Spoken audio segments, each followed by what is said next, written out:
Então o que Israel fez é mostrar para os iranianos que Israel tem como entrar dentro do espaço aéreo iraniano, atacar o Irã sem entrar no espaço aéreo, destruir o seu lugar mais sensível, a sua arma mais sensível, na sua base nuclear mais sensível, para mandar uma mensagem para os iranianos dizendo assim: vocês estão muito expostos e vocês não querem que a gente continue.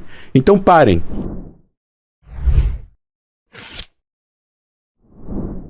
Quando o Hezbollah começa a atacar Israel, assim, o Hezbollah já tinha um plano de invadir Israel, nunca foi perpetuado, nunca foi realizado esse ataque, um ataque de 5 mil terroristas das forças Radwan, que é a força de elite, entre aspas, do Hezbollah, ao longo da fronteira. Eles violam a resolução 701 e 1559 das Nações Unidas, ou seja, não poderia ter armas, as milícias armadas não poderiam existir no Líbano, existem, e eles estão lá na fronteira. Eu fui para a fronteira no sul do norte de Israel com o sul do Líbano em março do ano passado, vi uma pessoa do Hezbollah do outro lado da fronteira com binóculo olhando pra gente, disfarçado, ou seja, ele não estava com uniforme, não estava armado.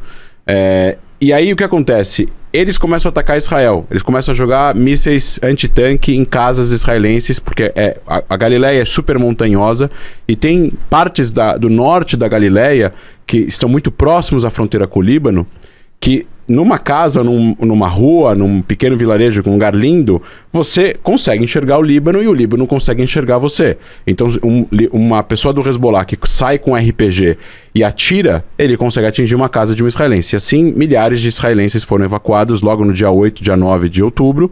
65 mil israelenses são evacuados e até agora não voltaram para casa.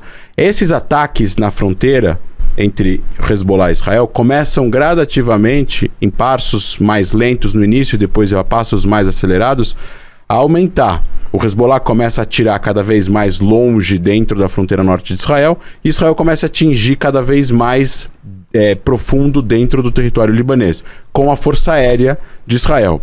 E isso continua aumentando.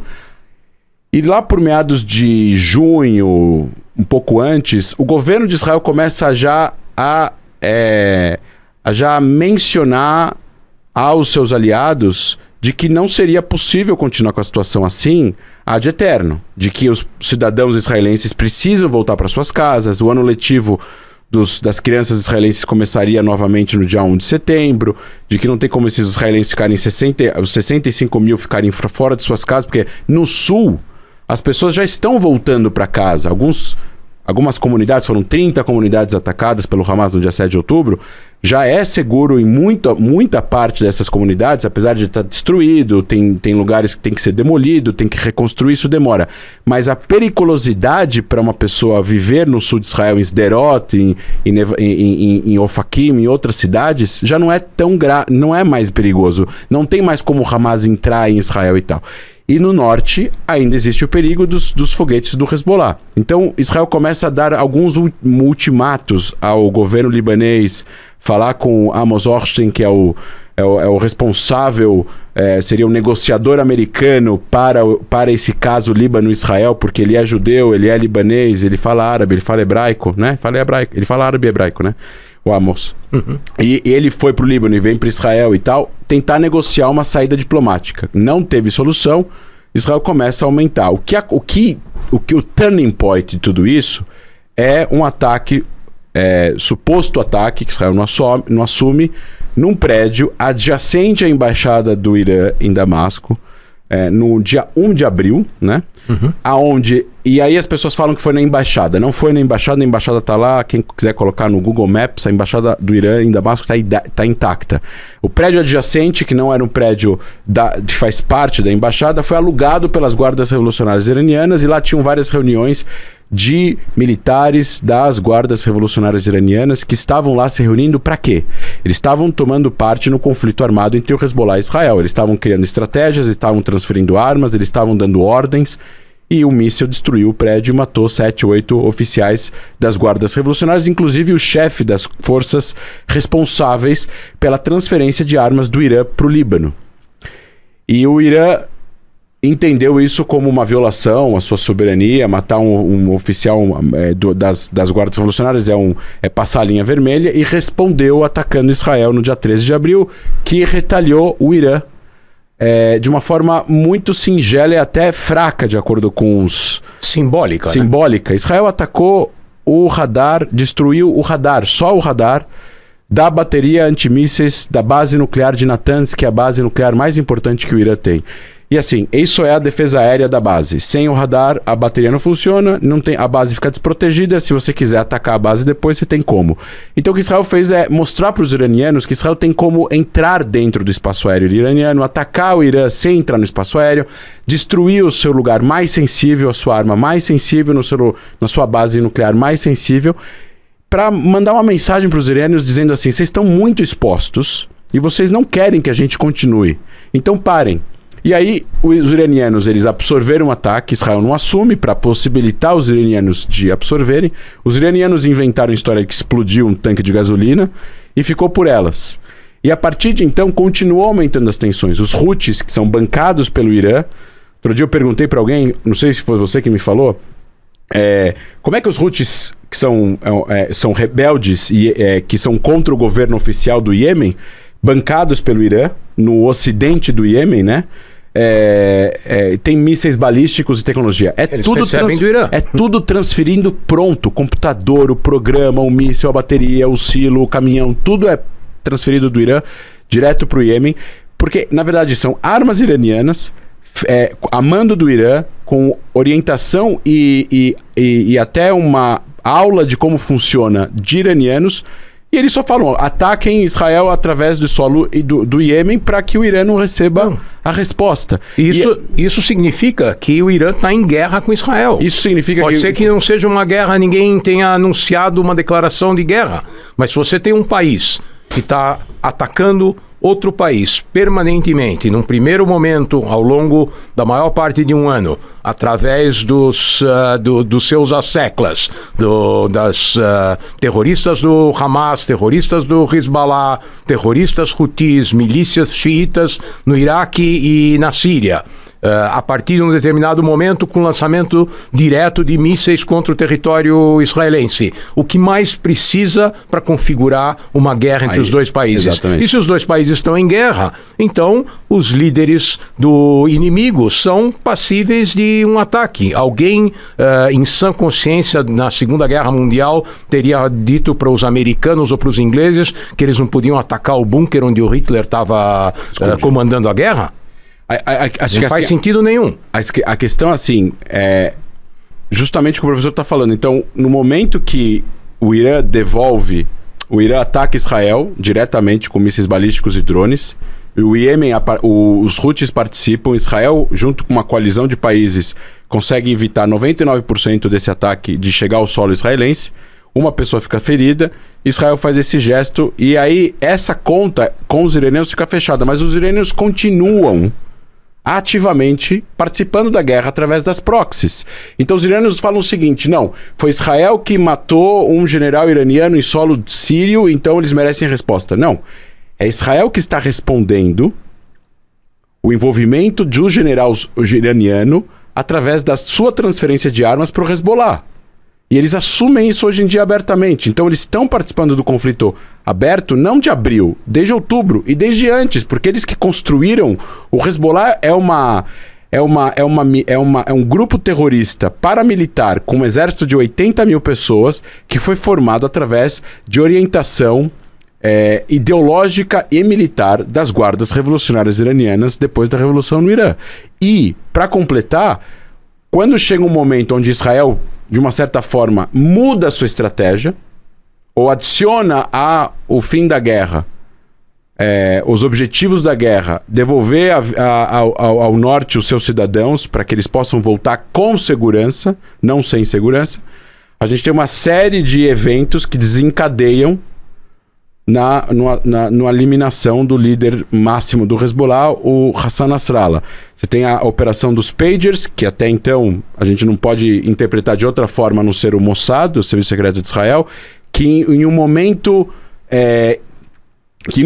específico explodem e tiram de combate 4.000 terroristas do Hezbollah, 4 mil do dia para a noite. Apesar de todas as alegações de que os civis foram atingidos. Não foram atingidos. No Líbano. Não foram atingidos civis, foram atingidos os terroristas do Hezbollah que receberam os pagers para coordenar as ações terroristas contra Israel. A operação, inclusive, saiu no jornal Israel de que foi tão bem feita essa operação dos pagers que parece que eles receberam, eu não sei se você viu isso, uma mensagem, estava escrito: vocês precisam apertar os 2 botões dos pagers porque é uma mensagem secreta e ninguém pode ver. Então eles apertaram os 2 botões e isso faz com que o pager se aproximasse do corpo de quem estava pegando o pager e afastasse uma outra pessoa, eventualmente, que poderia estar do lado, querendo ver a mensagem, por exemplo. E foi aí que o pager explode. Então, realmente, foi 99% das pessoas atingidas nessa operação foram membros do Hezbollah. É um problema de comunicação para eles, porque eles já tinham saído do celular, foram pro pager tirar aí todo mundo que estava com o pager que não explodiu eventualmente deixou o pager de lado, não sabendo se ele ia explodir, e no dia seguinte os walkie-talkies.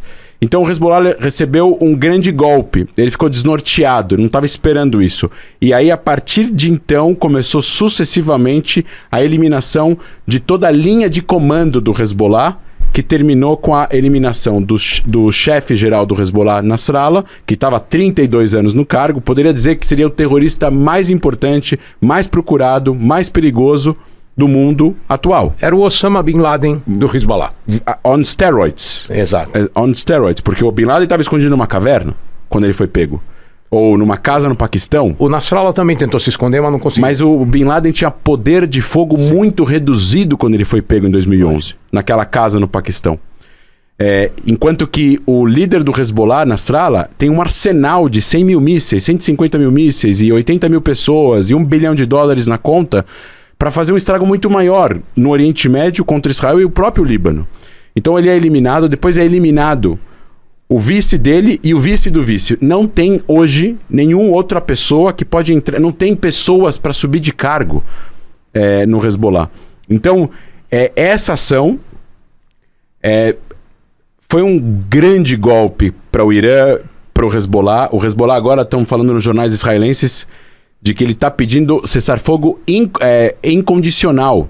Ou seja, sem nenhum tipo de exigência de contrapartida, de cessar-fogo no sul, em relação ao Hamas e tudo mais, porque eles estão completamente desnorteados. O que Israel fez contra o Hezbollah foi uma sucessão de eventos nas últimas semanas, com a entrada por terra, para fazer com que existisse uma limpeza de artefatos terroristas, de túneis, de pessoas, que o Samuel estava comentando antes, no sul do Líbano, de pessoas do Hezbollah, para que as pessoas que estão no norte possam voltar para suas casas, eventualmente, num futuro. E isso, obviamente, deixou o Irã enfurecido, e eles decidiram responder a Israel pela morte do Haniyeh, que é o chefe do birô político do Hamas, que morreu no Irã. Morreu não, foi assassinado. Que foi assassinado, foi eliminado no Irã. Foi uma grande vergonha para eles. O cara estava num quarto, numa casa presidencial de receber dignatários. Só o quarto do cara explodiu, quem estava do lado não aconteceu nada. E isso é uma vergonha para ele. Na verdade, quem fez a operação em abril foi iranianos. Foram iranianos que são contra o regime, que são obviamente recrutados pelo serviço secreto de Israel, que foram quem colocaram as bombas lá e tudo mais. Então eles receberam esse golpe.